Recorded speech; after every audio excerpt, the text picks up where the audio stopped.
کیونکہ اگر بات چیت کا سلسلہ قائم ہو تو کتنی بدگمانیاں تو محض گفتگو سے ہی ختم ہو جاتی ہے، اور بات چیت قائم نہ ہو تو جھگڑے کی خلیج برابر بڑھتی چلی جاتی ہے اور دونوں طرف سے کھل کر حقوق کی پامالی کی جاتی ہے۔ اس لیے حضور صلی اللہ علیہ وسلم نے ایک حدیث میں نزاع کے سبھی راستوں کو سرے سے بند کرنے کی تلقین فرمائی ہے۔ آپ صلی اللہ علیہ وسلم فرماتے ہیں ایاکم والظن، اپنے آپ کو بدگمانی سے بچاؤ، فإن الظن اکذب الحدیث، وہ اس لیے کہ یہ بدگمانی ہی سب سے بڑی جھوٹ ہے۔ ولا تجسسوا، اور ایک دوسرے کی جاسوسی بھی مت کرو، ولا تحسسوا، اور ایک دوسرے کی عیبوں کے پیچھے مت لگو، ولا تناجشوا، اور دھوکے کے ساتھ قیمتیں مت بڑھاؤ، ولا تحاسدوا، اور ایک دوسرے کے ساتھ حسد مت کرو، ولا تباغضوا، اور ایک دوسرے کے ساتھ بغض بھی مت کرو، ولا تدابروا، اور ایک دوسرے کی پیٹھ پیچھے برائیاں مت کرو، وَكُونُوا عِبَادَ اللَّهِ إِخْوَانًا، اور سب اللہ تعالیٰ کے بندے بھائی بھائی بن جاؤ۔ یہ حدیث بخاری شریف اور مسلم شریف دونوں میں موجود ہے۔ الترغیب و ترہیب کی روایت ہے کہ آپ صلی اللہ علیہ وسلم فرماتے ہیں من حجر اخاہ سنتن، کہ جس نے اپنے بھائی کے ساتھ 1 سال تک بات چیت بند رکھی، فہوا کسفک دمہ، تو گویا کہ اس نے اپنے بھائی کا خون بہا دیا۔ علماء کرام لکھتے ہیں کہ بسا اوقات یہ دیکھا گیا ہے کہ 2 آدمیوں میں ناچاقی ہوتی ہے اور ان میں ایک صلح کرنا چاہتا ہے، دوسرا صلح پر آمادہ نہیں ہوتا، تو یہ دیکھنا چاہیے کہ وہ صلح پر آمادہ کیوں نہیں ہو رہا ہے۔ اگر اس کا کوئی حق بنتا ہے جس کا وہ مطالبہ کر رہا ہے تو اس کا حق ادا کیا جائے، اور اگر وہ خواہ مخواہ صلح سے انکار کرتا ہے، یعنی اپنے بغض اور ضد کی وجہ سے انکار کرتا ہے، تو لڑائی اور نزاع کا گناہ صلح چاہنے والے پر نہ ہوگا بلکہ صرف اسی شخص پر ہوگا جو صلح سے انکار کر رہا ہے۔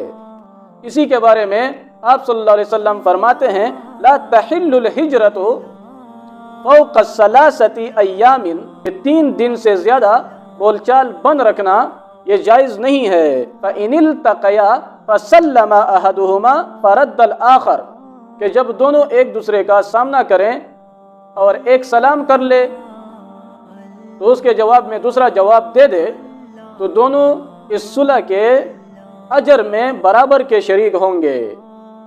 اور آگے آپ صلی اللہ علیہ وسلم فرماتے ہیں کہ ایک سلام کرے اور دوسرا جواب نہ دے، بری ھذا من الاسم، یہ سلام کرنے والا یہ اس لڑائی جھگڑے کے گناہ سے بری ہوگا، پاک ہوگا، اور یہ دوسرا جو سلام سے انکار کرے، سلام کا جواب نہ دے، وہ گناہگار ہو جائے گا، اس لڑائی کا سارا گناہ اس کے سر پہ جائے گا۔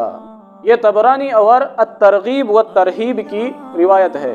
حاصل یہ ہے کہ ہر مومن کو دوسرے کی طرف سے دل صاف رکھنا چاہیے، اور اگر اتفاقاً کہیں ناگواری پیش آ جائے تو جلد از جلد رفع دفع کرنے کی کوشش کرنی چاہیے۔ اس بارے میں کوتاہی اور لاپرواہی سے بڑے بڑے مفاسد جنم لیتے ہیں اور بعد میں ان کا سدباب بہت مشکل ہوتا ہے، جس طرح آپ لوگ اچھی طرح جانتے ہیں۔ امام غزالی رحمۃ اللہ علیہ نے لکھا ہے کہ بغض و عداوت کی وجہ سے 8 خرابیاں اکثر سامنے آتی ہے۔ ان میں سے پہلی آپ نے لکھا ہے کہ حسد ہے، یعنی یہ تمنا ہوتی ہے کہ دوسرے کے پاس سے نعمت جاتی رہے، اور جب دوسرے کو کوئی نعمت مل جاتی ہے دل میں اس پر ناخوشی پیدا ہوتی ہے، اور جب دوسرے کو کوئی نقصان پہنچتا ہے تو دل خوش ہوتا ہے، یہی حسد ہے، اور یہ منافقین کی خصلت، منافقین کی صفت ہے۔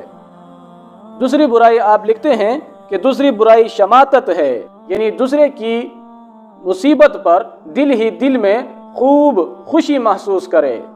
اور تیسری برائی آپ نے ترک تعلقات لکھا ہے کہ دلی کینہ کی وجہ سے اپنوں سے بول چال آنا جانا مکمل بند کر دیا جاتا ہے۔ اور چوتھی برائی آپ نے لکھی ہے کہ دوسرے کو حقیر سمجھنا، اور یہ بھی تکبر کی علامت ہے کہ تکبر میں انسان اپنے کو بڑا سمجھتا ہے اور دوسرے کو حقیر۔ اور 5ویں برائی آپ نے لکھی ہے کہ زبان درازی ہے، کہ جس کے ساتھ بغض ہوتا ہے تو اس کے بارے میں زبان درازی کی جاتی ہے، اس کی غیبت، چغلی، بہتان ترازی، الغرض کسی بھی برائی سے احتراز نہیں کیا جاتا۔ اور چھٹی برائی آپ نے لکھا ہے کہ مذاق اڑانا ہے، کہ کینہ کی وجہ سے آدمی دوسرے کا مذاق اڑاتا ہے اور اس کی بے عزتی کرتا ہے۔ ساتویں برائی آپ نے مار پیٹ لکھی ہے، یعنی کبھی کبھی کینہ کی وجہ سے آدمی مار پیٹ پر اتر آتا ہے، اور یہ ساتوں برائیاں یہ گناہی کبیرہ ہے جس کی مذمت میں صحیح احادیث اور قرآن مجید کی آیتیں وارد ہیں۔ اور آٹھویں برائی آپ نے لکھی ہے کہ سابقہ تعلقات میں کمی، یعنی اگر مکمل تعلقات ختم نہ ہو جائیں تب بھی سابقہ تعلقات میں کمی ہو جاتی ہے، اور وہ پہلا سا تعلق، وہ پہلی سی محبت وہ باقی نہیں رہتی۔ علماء کرام نے لکھا ہے کہ علماء نفسیات کے نزدیک کینہ اور عداوت کی ابتدا غصے سے ہوتی ہے، یعنی جب آدمی کسی وجہ سے غصہ کے تقاضے پر عمل نہیں کر پاتا تو یہی غصہ کینہ میں تبدیل ہو جاتا ہے۔ مثلا کسی بڑے آدمی کی طرف سے کوئی خلافی طبع بات سامنے آتی ہے تو اس پر غصہ بہت آتا ہے، لیکن اس آدمی کی بڑائی کی وجہ سے آدمی اس سے انتقام نہیں لے پاتا تو یہی بات اس سے بغض و کینہ کا سبب بن جاتی ہے۔ اس لیے ضروری ہے کہ بغض کے اس سبب کو مٹانے کی کوشش کی جائے۔ اولاً تو کوشش کریں کہ غصہ ہی نہ آئے۔ اسی لیے پیغمبر صلی اللہ علیہ وسلم نے نصیحت کے طالب بعض صحابہ کرام رضی اللہ تعالی عنہم اجمعین کو یہی ایک نصیحت فرمائی کہ وہ غصہ نہ ہوا کریں۔ کہ بعض صحابہ کرام نے آپ صلی اللہ علیہ وسلم سے پوچھا کہ ہمیں کوئی نصیحت کیجئے، تو آپ صلی اللہ علیہ وسلم نے فرمایا کہ غصہ نہ ہوا کریں۔ تو انہوں نے پوچھا، عرض کیا کہ اس کے بعد اور نصیحت؟ تو آپ صلی اللہ علیہ وسلم نے دوبارہ جواب دیا کہ غصہ نہ ہوا کریں۔ انہوں نے پھر عرض کیا کہ اس کے بعد؟ تو آپ صلی اللہ علیہ وسلم نے دوبارہ فرمایا کہ غصہ نہ ہوا کریں، کیونکہ یہ غصہ ہی بہت سی بیماریوں کی، بہت سی برائیوں کی جڑ ہے۔ اور غصہ کا سب سے بڑا سبب وہ تکبر اور خود نمائی ہے، کہ جب آدمی تکبر کرتا ہے، اپنے آپ کو بڑا سمجھتا ہے اور دوسرے کو حقیر سمجھتا ہے، تب ہی وہ دوسری کی رائے اپنے خلاف بہت بری سمجھتا ہے۔ وہ سمجھتا ہے فلاں نے ہماری عزت پامال کر دی، فلاں نے ہماری رائے کی قدر نہیں کی، ہماری رائے کے خلاف رائے دی، فلاں نے ہمارے مشورہ کو قبول نہیں کیا، وغیرہ وغیرہ۔ تو اس کو اپنی رائے، اپنی عزت اور اپنا مشورہ اتنا بڑا لگتا ہے کہ گویا اس کی بات ہی کوئی قرآنی آیت ہو کہ اس کو ماننا لازم ہو۔ اور جب آدمی عاجزی کرتا ہے، تکبر اور غرور کو چھوڑتا ہے، تواضع اختیار کرتا ہے، تو پھر یہ خرابیاں پیدا نہیں ہوتی، تب اس کو غصہ بھی نہیں آتا۔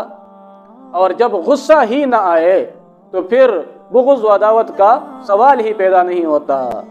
لہٰذا ہمیں اپنے آپ کو بغض و عداوت سے بچانے کے لیے غصہ کو چھوڑنا ہوگا، اور غصہ کو چھوڑنے کے لیے ہمیں تکبر اور خود نمائی سے اپنے آپ کو بچانا ہوگا۔ اس طرح ہم تکبر اور غرور سے بھی بچیں گے اور غصہ سے بھی نجات پائیں گے۔ اسی طرح جب ان دو خصلتوں سے ہم پاک ہو جائیں گے، اب بغض و کینہ بھی ہمارے دل میں پیدا نہیں ہوگا۔ آج کے لیے اتنا ہی کافی ہے۔ آخر میں دعا ہے کہ اللہ تعالی ہمیں ہر قسم کے گناہوں سے محفوظ رکھے، آمین۔